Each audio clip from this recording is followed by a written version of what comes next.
Hello student, नमस्कार। स्वागत है आप सभी को हमारे इस यूट्यूब चैनल जानकारी सपोर्ट पर। तो स्टूडेंट, आज हम बात करने वाले हैं बीएससी फर्स्ट ईयर की quantum number BSc first year की क्वांटम नंबर के बारे में हम आज डिटेल्स देखेंगे। तो वीडियो स्टार्ट करने से पहले मैं आपसे एक गुजारिश करना चाहूँगा कि यदि आप हमारे इस यूट्यूब चैनल पर पहली बार हमारे इस वीडियो को देख रहे हैं तो हमारे इस यूट्यूब चैनल को सब्सक्राइब कर लीजिए, ताकि कोई भी वीडियो हम यही चैनल पर बीएससी से रिलेटेड अपलोड करें तो नोटिफिकेशन आप तक सबसे पहले पहुंच सके। तो ठीक है स्टूडेंट, आज हम क्वांटम नंबर के बारे में देखेंगे। क्वांटम नंबर एक्चुअल में होता क्या है? क्वांटम नंबर किसी इलेक्ट्रॉन की स्थिति तथा एनर्जी, पोजीशन, एनर्जी और लेवल को बताता है, लेवल की जानकारी देता है। सामान्य तौर पर हम कहें तो किसी इलेक्ट्रॉन की स्थिति, एनर्जी तथा लेवल की जानकारी देता है, उसे हम क्वांटम नंबर कहते हैं जनरली। ठीक है, जनरली तौर पर देखें तो क्वांटम नंबर 4 प्रकार का होता है, जिसमें से श्रोडिंगर के बेस्ड पर 3 क्वांटम नंबर हैं, देन एक स्पिन क्वांटम नंबर है। ठीक है, जो 3 क्वांटम नंबर है, principal quantum number, azimuthal quantum number, magnetic quantum number, ये तीनों क्वांटम नंबर फर्स्ट लिखते हैं। Principal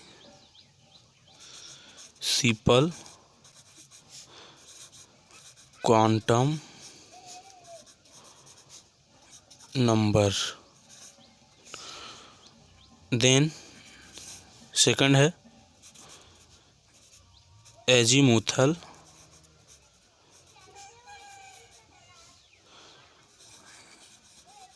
quantum number, then third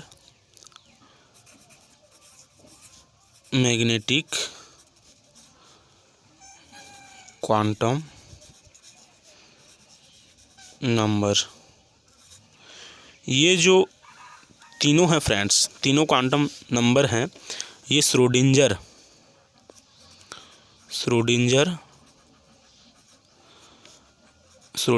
के बेस्ड पर हैं। ये तीनों principal quantum number, then azimuthal quantum number, then magnetic quantum number, ये तीनों श्रोडिंगर वेव इक्वेशन के बेस्ड पर है। ठीक, देन चौथा वाला जो आता है आपका स्पिन क्वांटम नंबर।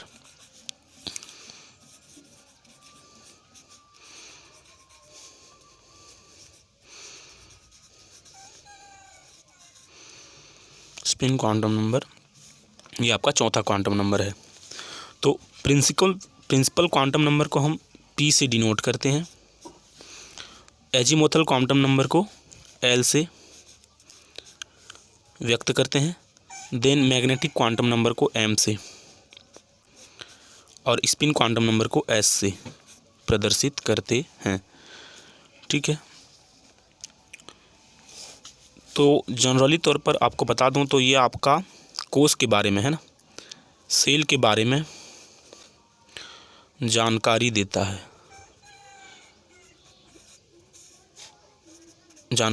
आपका प्रिंसिपल क्वांटम नंबर।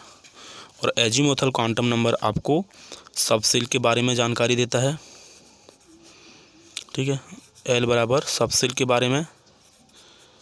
ठीक, एजीमुथल क्वांटम नंबर और मैग्नेटिक क्वांटम नंबर आपका ऑर्बिटल। ठीक है, और स्पिन क्वांटम नंबर आपका देता है इलेक्ट्रॉन की स्थिति,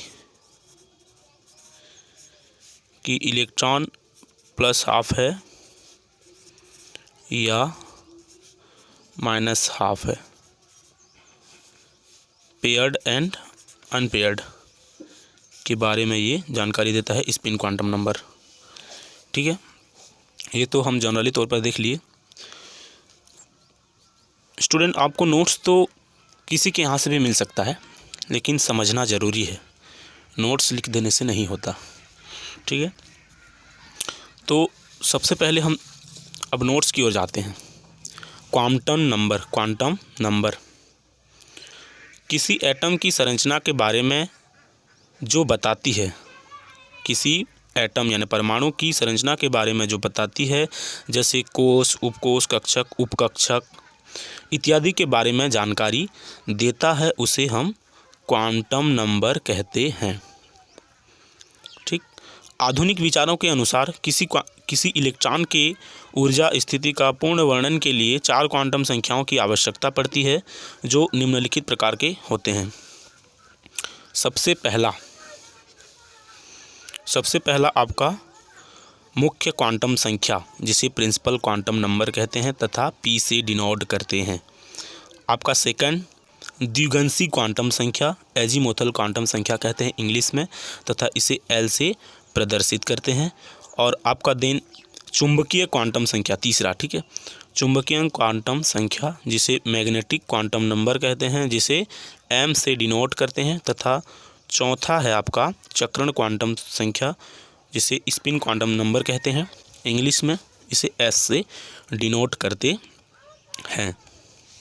ठीक है, तो स्टूडेंट ये तो हम देख लिए उनके टाइप्स। देन हम अब देखेंगे कि ये क्या क्या बारे में जानकारी देती है, कौन कौन से बारे में इनकी जानकारी देती है।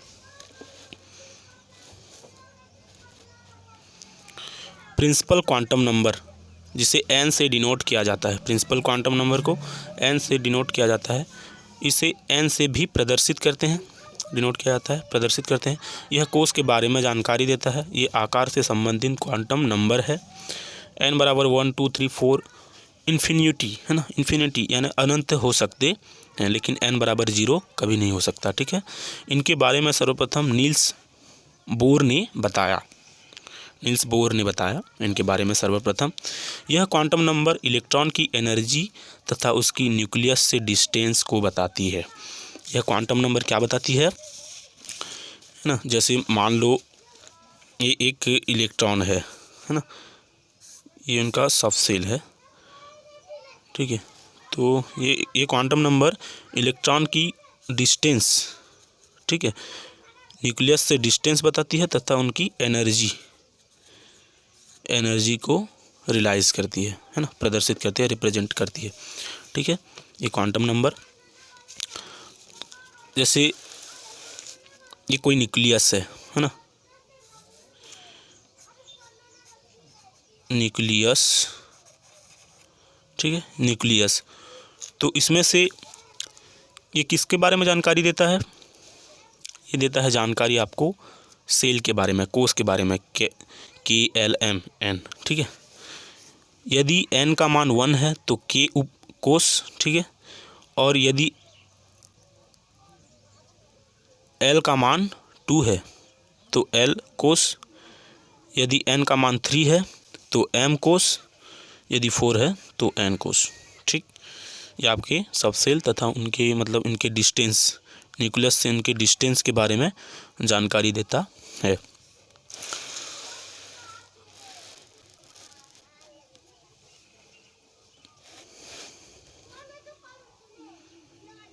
ठीक है, तो N बराबर N बराबर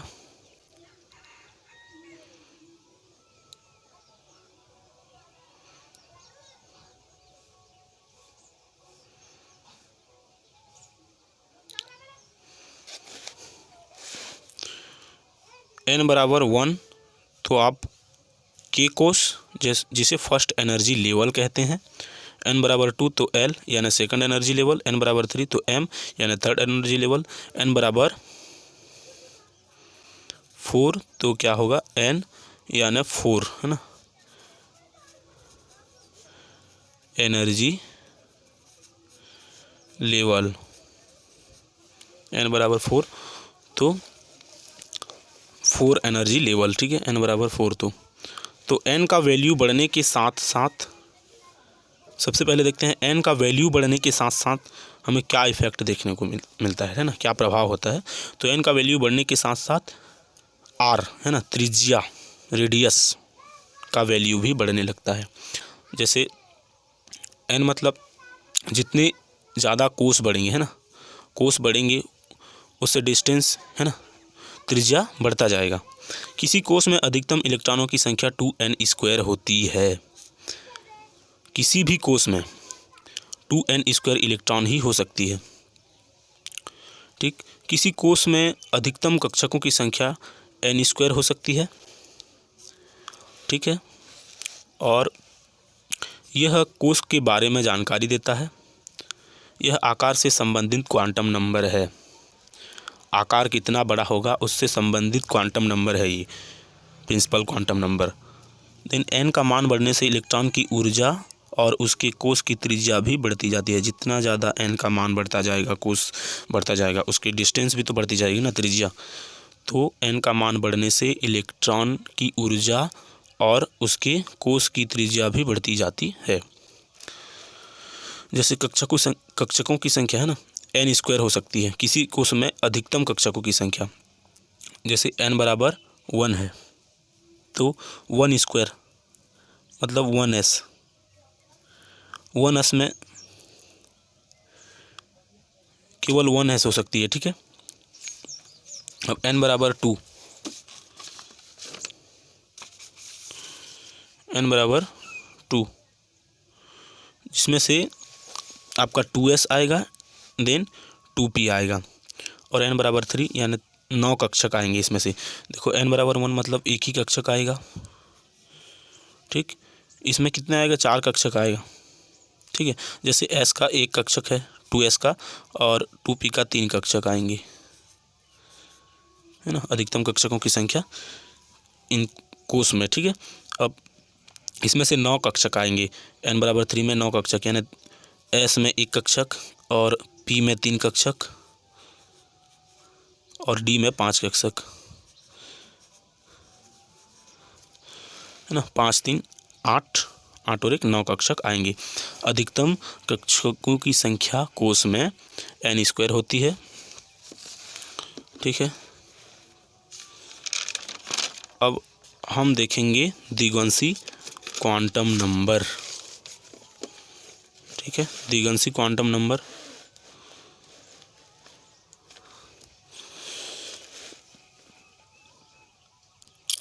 द्विगुणसी क्वांटम नंबर,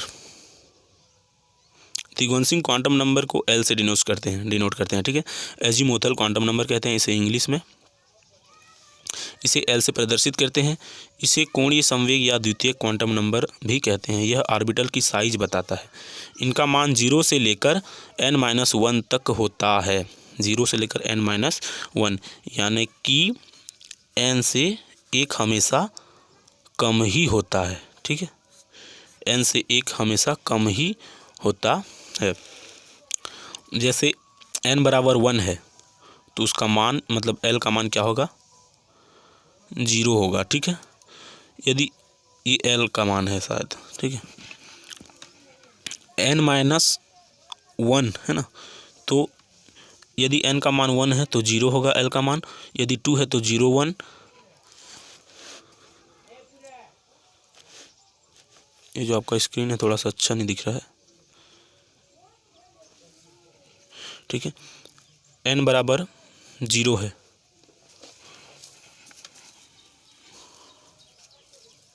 हाँ n बराबर 0 है तो 0 किसके लिए है, s के लिए 0 है। ठीक है, 0 का मतलब s है, s कक्षक। ठीक है, तो यदि n का मान 1 है तो L का मान 0 होगा जो 1s।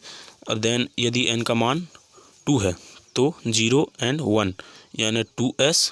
n का मान पर ही कक्षक निर्धारित होंगे। जैसे 2 है तो 2s 2p, 1 के लिए क्या है, p है।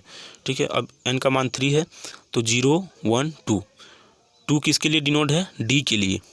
ठीक, 1 p के लिए और 0 s के लिए। ये नंबर के हिसाब से 3s 3p 3d। ठीक, अब n बराबर 4 तो 0 s के लिए है, तो 4 है तो 4s, और 1 p के लिए है तो 4 है तो 4p, एंड 2 है ना 4d आएगा। ठीक है, 4n बराबर 4 है तो अब 3 के लिए f होता है। ठीक है, 3 के लिए f होता है जो आपको आगे बताया जाएगा। ठीक है, 3 के लिए 4 होता है, 3 के लिए आपका 4 होता है। ठीक है, जो 4f है। तो इसका मान 0, 1, 2, 3 हो सकता है। इसका मान क्या हो सकता है? द्विगांशी क्वांटम नंबर का मान सबसेल की संख्या कितनी होती है? 0, 1, 2, 3 हो सकती है। 0, 1, 2, 3 हो सकती है।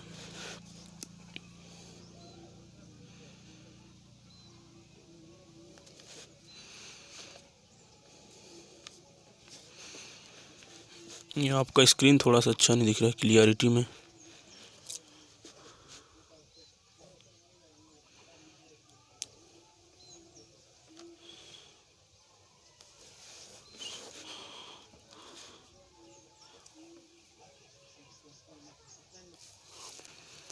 तो इसका मान 0, 1, 2, 3 हो सकता है, जो SPDF को रिप्रेजेंट करता है ना, प्रदर्शित करता है कि कौन से कक्षक में है। S मतलब क्या है? 0 है इसका मान, और P मतलब 1 है। P का मान क्या है? 1 है, और D का मान 2 है, और F का मान 3 है। ठीक है, तो n बराबर 1 के लिए L बराबर 0 अर्थात S उपकक्षक जो यहाँ पर मैं आपको बताया था। n बराबर 2 के लिए L बराबर 0, 1 यानी SP। ठीक है, तो 2S 2P होगा ना, यहाँ जो बताया था 2S 2P हुआ कैसे? ठीक है, n बराबर 3 के लिए 0, 1, 2 0, 1, 2 यानी 3 है, तो 3S 3P 3D SPD। ठीक है, 3 कक्षक आएंगे n बराबर 3 उपकोष के लिए। उसके बाद आपका n बराबर 4 के लिए 0, 1, 2, 3 अर्थात SPDF यानी 4S 4P 4D and 4F। ठीक है, उपकक्षक आएंगे। मुख्य क्वांटम संख्या n कोष को निरूपित करता है। मुख्य क्वांटम नंबर आपको क्या किसको डिनोट करवा रहा था? n है ना, कोष को, जबकि ये क्या किसको? उपकोष सबसेल को रिप्रेजेंट करता है, निरूपित करता है। ठीक है, अजीमुथल क्वांटम नंबर L उपकोष को निरूपित करता है। L का मान जितना अधिक होगा उतना ही नाभिक के साथ इलेक्ट्रॉन का बॉन्ड कम होगा। जितना अधिक L का मान होगा है ना, उतना ही नाभिक के साथ इलेक्ट्रॉन का बॉन्ड कम होगा। उपकोष में कक्षक निकालने के लिए नियम 2L+1 है। ठीक है, उपकोष में कितने कक्षक आ सकते हैं?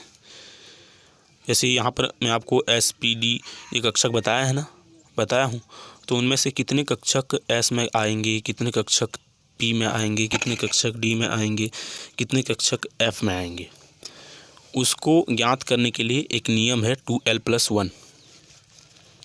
2L+1 यानी S का है ना, S का मान क्या होता है? 0 होता है ना, जो आपको बताया था आगे। तो S का मान 0 होता है, तो 2L+1 नियम में रखें उसके मान को।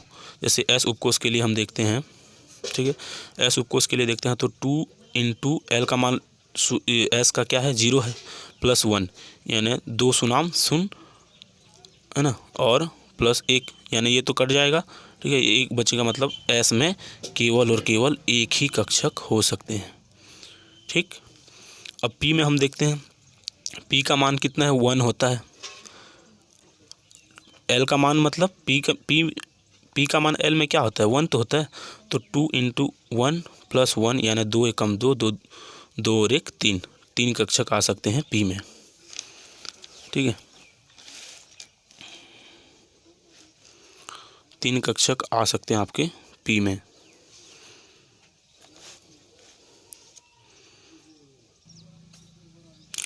तो आपका P उपकोष के लिए 2 × 1 + 1 यानी 3 कक्षक ही P में होंगे।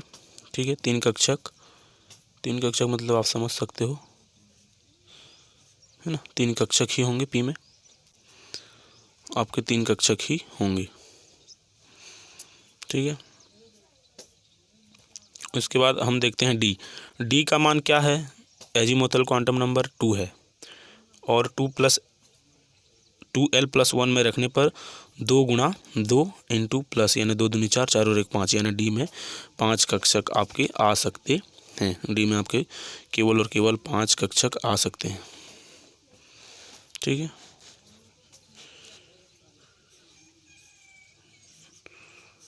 डी में केवल आपके 5 ही कक्षक आ सकते हैं। ठीक है, डी में आपके केवल 5 ही कक्षक आ सकते हैं। अब उस उपकोष एफ के लिए, उपकोष एफ के लिए 2 × 3 यानी एफ का मान 3 है, जो कि आपको बताया था एफ का मान 3 है। ठीक है, एफ का मान 3 है, तो इसमें से कितने कक्षक आएंगे? 7 कक्षक आएंगे। 2 × 6, 6 + 1 यानी 7 कक्षक इसमें आएंगे। 2 3 4 5 6 7। ठीक है, 7 ही कक्षक आपके एफ में आएंगे। ठीक है, और अब हम देखते हैं किसी उपकोष में इलेक्ट्रॉनों की संख्या।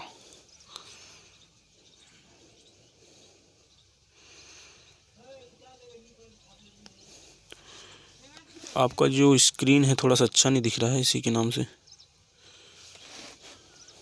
रुको देखता हूँ।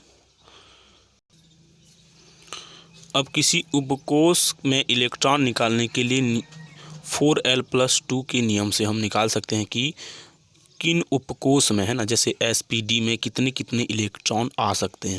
जैसे S में 4l+1 यानी 4 की जगह तो 4 रहेगा, L की जगह S की वैल्यू पुटअप करना है तथा +2 कर देना। जैसे उसमें कक्षक के लिए कितने कक्षक आएंगे तो 2l+1 नियम को फॉलो किए थे, लेकिन इसमें 4l+2 के नियम को फॉलो करेंगे। तो 4 × S का मान क्या है? S उपकोष का मान क्या है? 0 है, +2 यानी 4 शून्याम 0 और 2 का 2 ही आएगा तो 2 इलेक्ट्रॉन। ठीक है, उसके बाद P उपकोष में 4 × 1, P का वैल्यू क्या है? द्विगांशी क्वांटम नंबर 1 है। 4 एकम 4, 4 2 6 यानी P उपकोष में आपके 6 ही इलेक्ट्रॉन आ सकते हैं। और D में उपकोष है ना 4 × 2, D का मान एजीमुथल क्वांटम नंबर 2 है +2। ठीक है, तो 10 ही इलेक्ट्रॉन आ सकते हैं, यानी 4 दूनी 8, 8 2 10 ही इलेक्ट्रॉन डी में आ सकते हैं, डी उपकोष में। ठीक, अब एफ उपकोष में आपके एफ उपकोष का वैल्यू क्या है? 4 है। ठीक है, 3 है, तो 4 × 3 ये आपका एफ का मान है। ठीक है, 4 × 3 + 2 यानी 4 × 12, 12 और 2 14 इलेक्ट्रॉन केवल एफ में आ सकते हैं। उससे ज़्यादा इलेक्ट्रॉन आप भर नहीं सकते। तो इलेक्ट्रॉन हम कितना भर सकते हैं उपकोष में, जैसे SPD उपकोष में कितने कितने इलेक्ट्रॉन हम भर सकते हैं, ये आपको 4l+2 रूल्स बताता है, नियम बताता है। ठीक है, इसके द्वारा हम ज्ञात कर सकते हैं कि कितने इलेक्ट्रॉन S में आएंगे, कितने इलेक्ट्रॉन P में, कितने इलेक्ट्रॉन D में, कितने इलेक्ट्रॉन F में। ठीक है, देन हम देखते हैं, ये तो हम देख लिए द्विगांशी क्वांटम नंबर। अब हम देखेंगे मैग्नेटिक क्वांटम नंबर। ठीक है, मुख्य क्वांटम नंबर।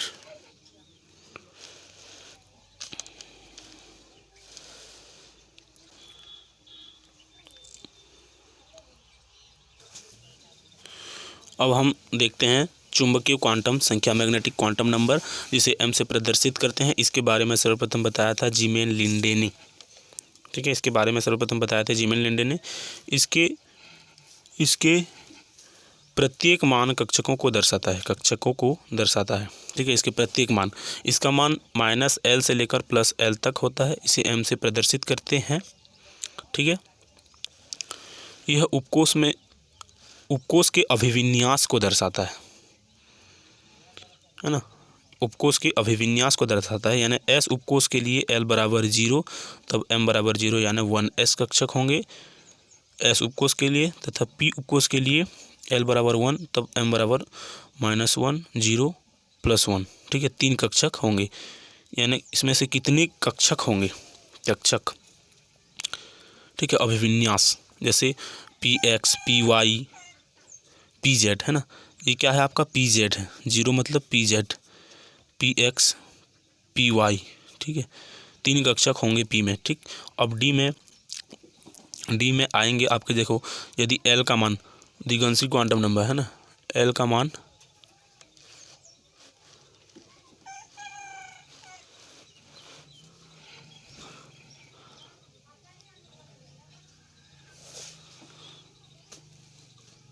द्विआंशिक क्वांटम।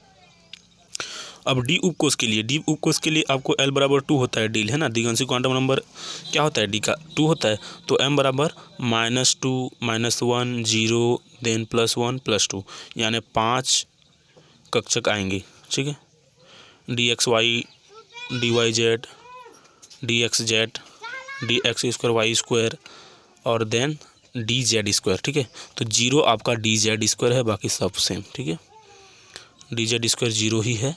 ठीक है, 0 का मान को हम dz² लेंगे। ठीक है, 0 का मान को ही हम dz² लेंगे। ठीक है, 0 के मान को ही हम dz, तो d बराबर, डी उपकोष के लिए क्या होता है, L बराबर 2 होता है, m -2 -1 0 एंड +1 +2। ठीक है, तो 0 मतलब dz² 0 का मान ही होगा और बाकी सब क्या होगा, जैसे dxy dyz dzx। ठीक है, dxy² y², ये 5 मान होंगे। ठीक है, जिसमें से 5 ऑर्बिटल होंगे, जिसे ऑर्बिटल का अभिविन्यास यानी ऑर्बिटल का नाम, जैसे pxy py है ना, pz, 3 ऑर्बिटल होते हैं ना, 3 कक्षक p में, तो उनके नामकरण को ये दर्शाता है। ठीक है, मैग्नेटिक क्वांटम नंबर। ठीक, अब f का तो ज़्यादा होगा। ठीक है, उसको थोड़ा सा डिनोट नहीं करते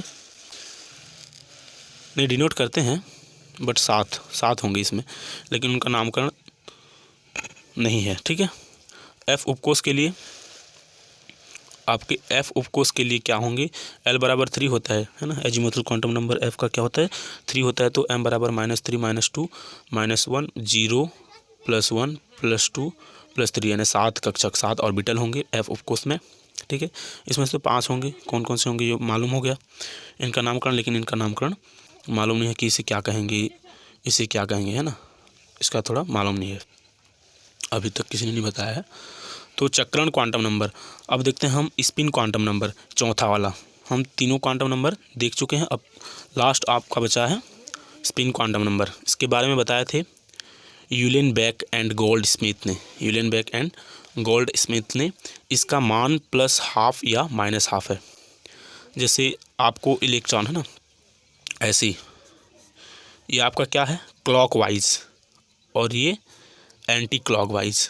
ठीक है, तो ये आपका फिक्स नहीं है, लेकिन किसी इलेक्ट्रॉन के लिए निश्चित नहीं है, डेफिनेट नहीं है कि उनका मान +½ है या -½ है।